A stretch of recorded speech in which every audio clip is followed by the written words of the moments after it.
Hi, I'm Carly James, and we're going to discuss the first grade literacy guide that I've created. So, we're talking about three different components of literacy, which are phonemic awareness, fluency, and comprehension. Phonemic awareness is the ability to recognize and identify the individual sounds that make up the word. The first game that we'd play is mystery word, mystery category. So, as the educator, you think of a category in your head, and then you slowly sound out the word. And so if I thought of barn animals, I could go p, I, g, pig, and the whole class would repeat the word pig right after me. This would be repeated 4 to 6 times, and then you allow the students to guess what the category is. And for students who are more advanced, I would have them also write down the words that we are sounding out together.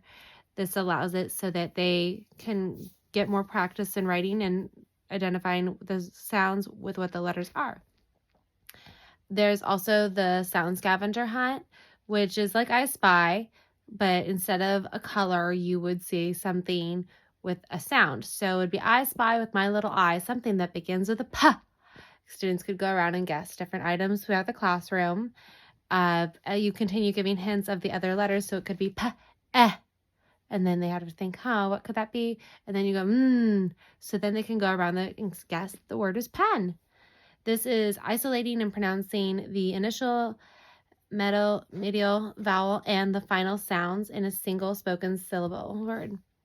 The next we'll discuss is fluency, which is the ability to read text accurately, timely, and with expression. The game that we would do would be a reader theater, which is 3 to 4 students together in a group, and they are given a book or a scene, and they have to read and act out the word. So Mo Williams books are great for this, and they are with a lot of expression. This is so students can read at grade level text that's accuracy, appropriately with rate and expression.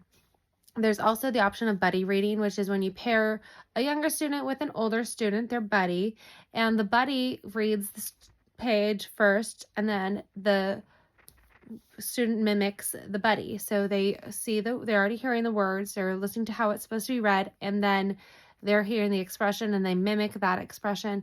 For students who are more advanced, you can have them read a page and the buddy read a page.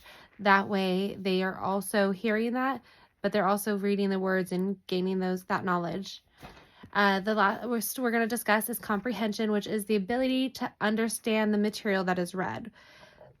So one great way to show this would be utilizing a graphic organizer, which are great to retell stories. They can split it up by the character, the main character, where the story took place, the problem in the story, and how it was resolved. They can compare stories.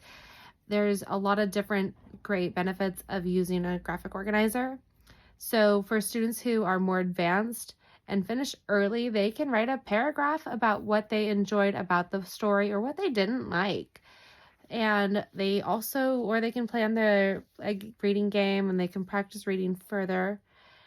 There's also the game, the Think, Pair, Share, which is great, and it fits for multiple subjects. You pair students in groups of 2, and before the students start reading, you tell them, you ask them a question, and the students then read the text, and they discuss what they believe the answer to that question is, and they share it with their partner. This can be brought out to the whole class, where they all end up working together and talking about what they feel happened, or what they feel is the best. All these methods are great, and they should be shared with your colleagues, because collaboration between colleagues is extremely important. Every educator brings something different to the table, and having a different skill set benefits the students. It means that there's going to be different techniques. There's going to be a method that maybe isn't working for your students, and somebody has an idea on either how to tweak it or what's worked for their students. Everybody has knowledge that is very important to share. So having open discussion with your colleagues means that you're going to help the students that are struggling. You're able to share resources, because learning never stops. So if you have great resources that your students have benefited from, that would be wonderful to share with your colleagues.